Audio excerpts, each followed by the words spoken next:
ಪ್ರಯಾಣಿಕರ ಜೀವದ ಜೊತೆ ಚೆಲ್ಲಾಟ ಆಡಿದ ಖಾಸಗಿ ಬಸ್ ಚಾಲಕನನ್ನ ಉಡುಪಿ ಸಂಚಾರ ಠಾಣೆಯ ಪೊಲೀಸರು ಅರೆಸ್ಟ್ ಮಾಡಿದ್ದಾರೆ.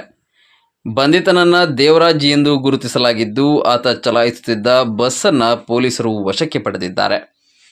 ಬಸ್ ಚಾಲಕ ದೇವರಾಜ್ ಜೂನ್ 17ರಂದು ಶ್ರೀ ದುರ್ಗಾಂಬ ಎಂಬ ಖಾಸಗಿ ಬಸ್ಸನ್ನು ಕರಾವಳಿ ಬೈಪಾಸ್ ಕಡೆಯಿಂದ ಉಡುಪಿ ಕಡೆಗೆ ಅತಿ ವೇಗವಾಗಿ ಚಲಾಯಿಸಿಕೊಂಡು ಬಂದಿದ್ದಾನೆ. ಈ ವೇಳೆ ನಿಯಂತ್ರಣ ತಪ್ಪಿದ ಬಸ್ ರಸ್ತೆಯ ಮಧ್ಯೆ ತಿರುಗಿ ನಿಂತಿತ್ತು. ಬಳಿಕ ಆರೋಪಿ ಚಾಲಕ ಬಸ್ಸನ್ನು ವಿರುದ್ಧ ದಿಕ್ಕಿನಲ್ಲಿ ಚಲಾಯಿಸಿಕೊಂಡು ಉಡುಪಿ ಕಡೆಗೆ ಹೋಗಿದ್ದಾನೆ.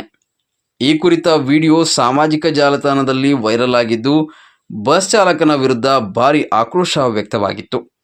ಈ ಬಗ್ಗೆ ಉಡುಪಿ ಸಂಚಾರ ಪೊಲೀಸ್ ಠಾಣೆಯಲ್ಲಿ ಪ್ರಕರಣ ದಾಖಲಿಸಿ ಆರೋಪಿ ಚಾಲಕ ದೇವರಾಜ್ನನ್ನು ಬಂಧಿಸಿ ಬಸ್ಸನ್ನು ವಶಕ್ಕೆ ಪಡೆದುಕೊಳ್ಳಲಾಗಿದೆ ಎಂದು ತಿಳಿದುಬಂದಿದೆ.